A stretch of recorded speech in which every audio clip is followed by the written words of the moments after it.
menjelaskan teorema 8.18 yang berbunyi ruas garis yang menghubungkan titik-titik tengah dua sisi sebuah segitiga adalah sejajar dengan sisi ketiga dan panjangnya setengah dari panjang sisi ketiga tersebut.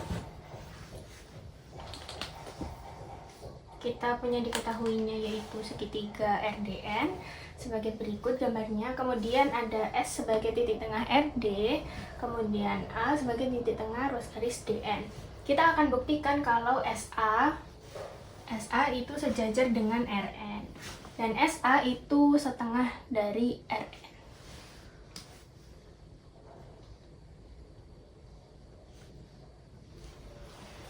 Baik, untuk step pertama kita ambil sebuah titik, misalkan F itu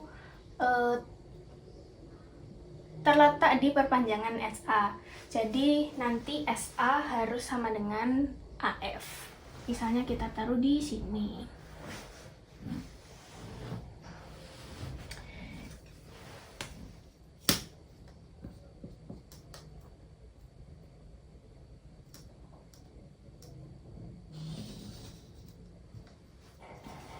Seperti ini, SA sama dengan SF.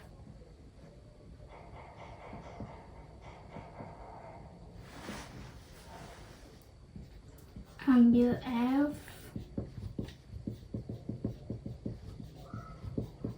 sehingga nanti SA sama akan kongruen dengan AF menurut teorema penempatan titik.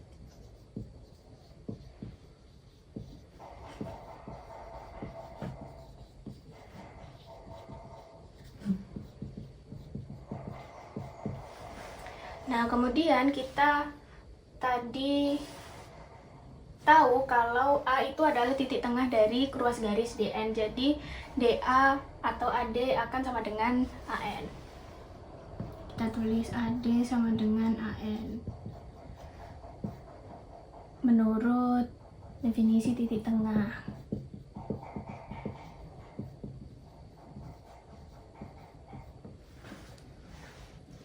Nah, karena AD sama dengan AN, jadi sudut DAS itu akan sama dengan sudut FAN.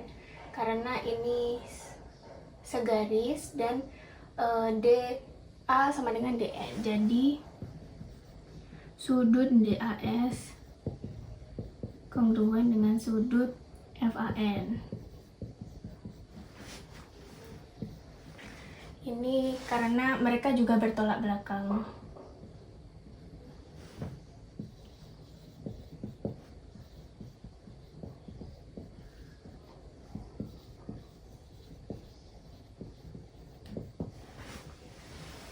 Nah, kemudian dari sini kita ada sisi, sudut, sisi, sudut, sisi. Jadi menurut setelah sudut sisi, sudut, sisi, jadi segitiga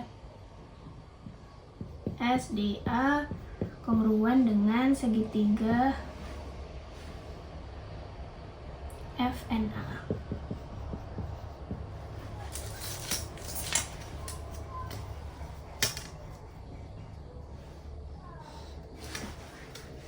Segitiga SDA kongruen dengan segitiga FNA.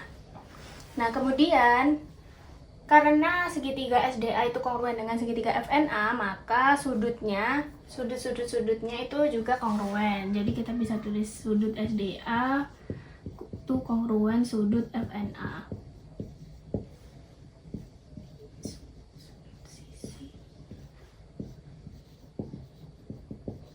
Akibat dari segitiga SDA kongruen segitiga FNA. Nah, menurut sesuatu teorema yaitu dua garis dipotong transversal dan sepasang sudutnya itu kongruen, maka dua garis sejajar itu kongruen. Jadi dari sini kita bisa tahu kalau RD itu kongruen dengan FN atau NF. Ruas garis RD, sejajar dengan NF menurut teorema 8.5.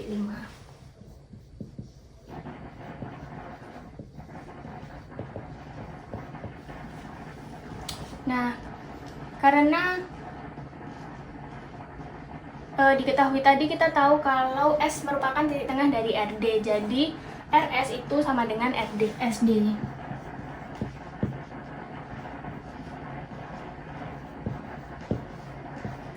Definisi titik tengah.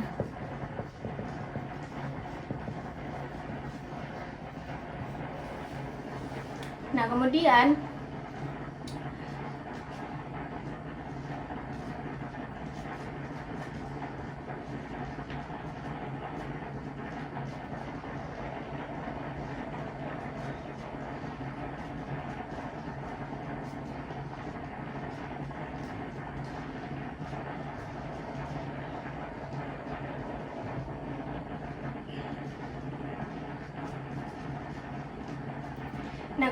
karena kita tahu kalau segitiga SDA itu kongruen dengan segitiga FNA, jadi kita bisa tahu juga kalau SD itu kongruen dengan FN.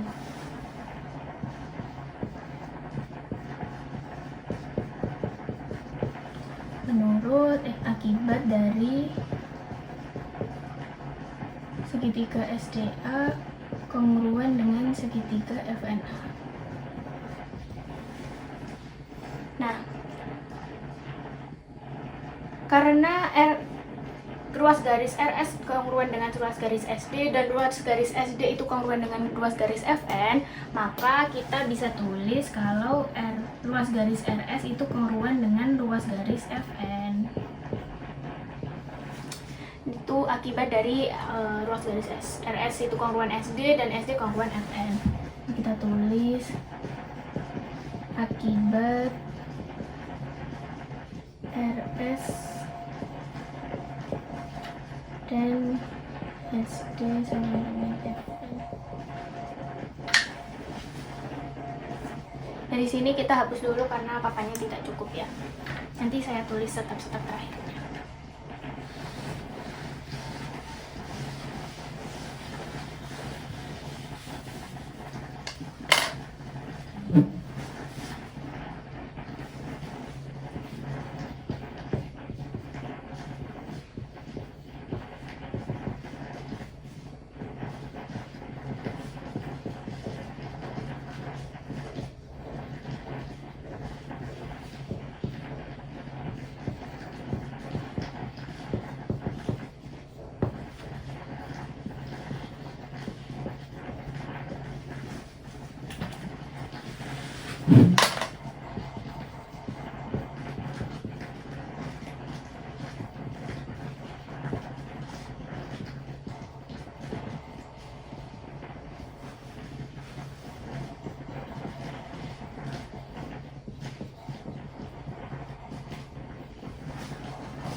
Nah, kita sudah tahu kalau RS itu sama dengan FN. Nah, dari sini kita bisa tahu kalau segi 4 RS FN itu adalah jajar genjang karena sudah ada dua sisi sepasang berhadapan yang sejajar. Jadi segitiga RS FN adalah jajar genjang.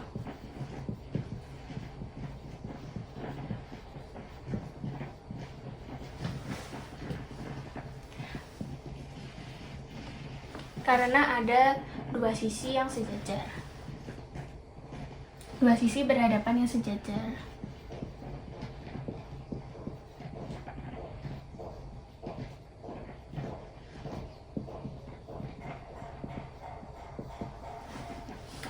Nah, kemudian karena RSFN ini adalah jajar genjang, maka ruas garis SF dan ruas garis RN itu sejajar.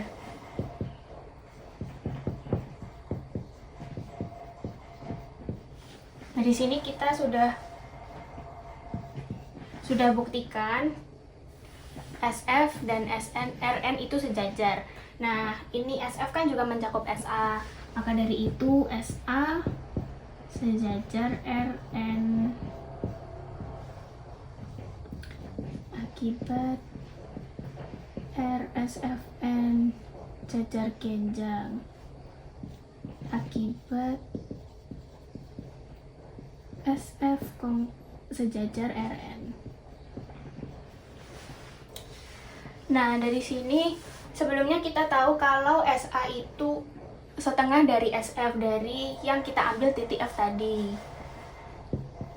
SA itu setengah SF karena akibat SA sama dengan kongruen dengan AF. Nah, karena SF itu kongruen dengan Rn, maka kita bisa tulis kalau SA itu juga setengah dari SF. Tadi kan SF sejajar dengan Rn.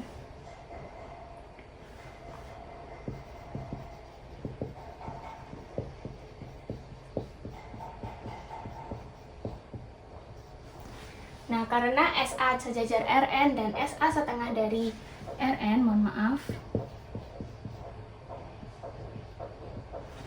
maka teorema 8.18 ruas garis yang menghubungkan titik-titik tengah dua sisi sebuah segitiga adalah sejajar dengan sisi ketiga dan panjangnya setengah dari panjang sisi ketiga tersebut, maka teorema ini sudah terbukti benar.